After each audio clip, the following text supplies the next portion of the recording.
Item ಯಾವುದೇ ಇರಲಿ try ಮಾಡಿ ಆಚಿ ಚಿಕನ್ ಮಸಾಲಾ. ಆರ್ಸಿಬಿ ಫ್ಯಾನ್ ಬಹಳ ಕುತೂಹಲದಿಂದ ಎದುರು ನೋಡ್ತಿದ್ದಾರೆ. ಇಲ್ಲೇ ಮ್ಯಾಚ್ ನಡೆಯಲ್ವಾ, ಏನಾಗಿರುತ್ತೆ ಸರ್ಕಾರದ ನಿಲುವುಗಳು ಅಂತ. ಹಂಗಾಗಿ ಇವತ್ತೇ ಏನಾದ್ರೂ ಘೋಷಣೆ ಆಗುತ್ತಾ, ಆರ್ಸಿಬಿ ಫ್ಯಾನ್ಸ್ಗೆ ಸಿಹಿ ಸುದ್ದಿ ಸಿಗಬಹುದಾ ಅನ್ನೋದು ಸದ್ಯ ಇರುವಂತಹ ಕುತೂಹಲ.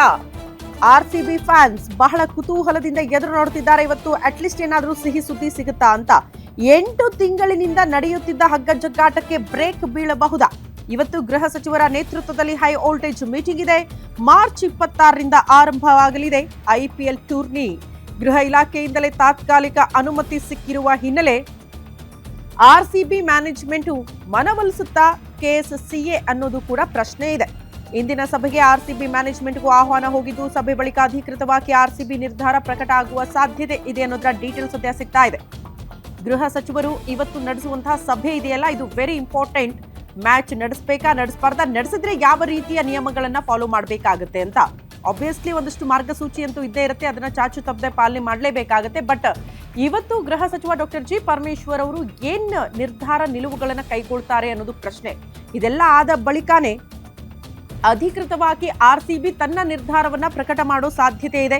ಮ್ಯಾಚ್ ನಡೆಸಬೇಕಾ, ನಡೆಸಬಾರ್ದಾ, ಮ್ಯಾಚ್ ನಡೆದ್ರೆ ಹೆಂಗಿರುತ್ತೆ ನಿಯಮಗಳು ಅಂತ. ಹಂಗಾಗಿ ಆರ್ಸಿಬಿ ಫ್ಯಾನ್ಸ್ ಬಹಳ ಕುತೂಹಲದಿಂದ ಎದುರು ನೋಡ್ತಿದ್ದಾರೆ ಈ ದಿನ.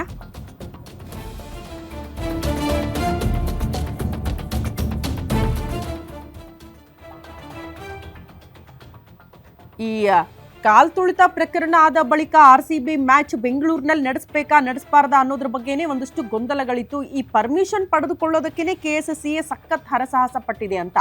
ತಾತ್ಕಾಲಿಕವಾಗಿ ಒಂದು ಓಕೆ ಅನ್ನುವಂಥ ಪರ್ಮಿಷನ್ ಸಿಕ್ಕರೂ ಕೂಡ ಇರುವಂಥ ಗೈಡ್ಲೈನ್ಸ್ ಅನ್ನ ಚಾಚು ತಪ್ಪದೆ ಪಾಲನೆ ಮಾಡುತ್ತಾ, ಇದು ಕೂಡ ಪ್ರಶ್ನೆ ಇದೆ. ಗೊತ್ತಿಲ್ಲ. ಗೃಹ ಸಚಿವ ಡಾಕ್ಟರ್ ಜಿ ಪರಮೇಶ್ವರ್ ಅವರು ಇವತ್ತು ಅದೇ ಅಧಿಕಾರಿಗಳ ಜೊತೆ ಸಭೆ ಮಾಡ್ತಾರಂತೆ. ಸಭೆಯಲ್ಲಿ ಯಾವ ರೀತಿಯ ನಿರ್ಧಾರ ಕೈಗೊಳ್ತಾರೆ ಅನ್ನೋದು ಪ್ರಶ್ನೆ. ಕಾರಣ, ಈ ಕಾಲ್ತುಳಿತ ಪ್ರಕರಣ ಇತ್ತಲ್ಲ, ಜಸ್ಟ್ ರಾಜ್ಯ ಮಾತ್ರ ಅಲ್ಲ, ರಾಷ್ಟ್ರ ಮಟ್ಟದಲ್ಲೂ ಕೂಡ ಸುದ್ದಿ ಆಗೋಯ್ತು. ಯಾಕೆಂದ್ರೆ ಒಬ್ರಲ್ಲ ಇಬ್ರಲ್ಲ, ಸರಿಸುಮಾರು 11 ಜನ ಮೃತಪಟ್ಟಿದ್ದಾರೆ. ಹಂಗಾಗಿ ಇದನ್ನೇ ಜನ ಇನ್ನ ಮರ್ತಿಲ್ಲ. ಈ ರೀತಿ ಏನಾದ್ರೂ ಆಗ್ಬಿಟ್ರೆ ಇಂಥದ್ದೊಂದು ಆತಂಕ ಇದೆ. ಆತಂಕದ ಮಧ್ಯದಲ್ಲೂ ಕೂಡ ಫ್ಯಾನ್ಸ್ ಎಂಟರ್ಟೈನ್ಮೆಂಟ್ ಕಾರಣಕ್ಕಾಗಿ ಇಲ್ಲೇ ಮ್ಯಾಚ್ ನಡಿಬೇಕು ಅನ್ನುವಂಥ ಒತ್ತಡ ಕೂಡ ಇದೆ. ಹಂಗಾಗಿ ಒಂದಷ್ಟು ನಿಯಮಗಳ ಜೊತೆ ಮ್ಯಾಚ್ ನಡೆಸೋದಕ್ಕೆ ಅನುಮತಿ ಸಿಗುತ್ತಾ, ಇವತ್ತು ಆ ರೀತಿ ಅಧಿಕೃತ ಆದೇಶಗಳು ಏನಾದ್ರೂ ಬರುತ್ತಾ, ಅದನ್ನ ಕಾದ್ ನೋಡ್ಬೇಕಾಗುತ್ತೆ.